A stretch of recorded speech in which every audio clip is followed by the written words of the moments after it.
Nametraka fanamby ho fitandrona ny filaminana mandritra ny vakansy ny avy ao amin'ny polisy pirenena eto Toliara.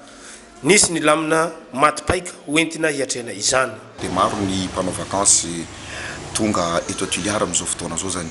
Ny sasany moa makany amin'ny sisisy ohatra mandeha any Mangily, mandeha any Anakao sy ny tariny any, ny sasany eto amin'ny ville eto zany.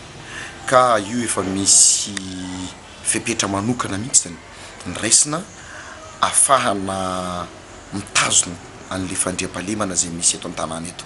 Ka zahay ao amin'ny polisy pirenena dia manome toky fa hanao arak'izay tratry ny herinay hiarovana ary hitandromana ny fandriam-pahalemana eto an-tanàna eto, ka eo ny fiarovana ny vahoaka sy ny fananany zany, fa anisan'ny fiarovana ny androm-panjakana zay mijoro koa zany io fiarovanay an'ireo vakansier ireo satria fampidiram-bola ho an'ny fanjakana zay rehetrarehetra zay.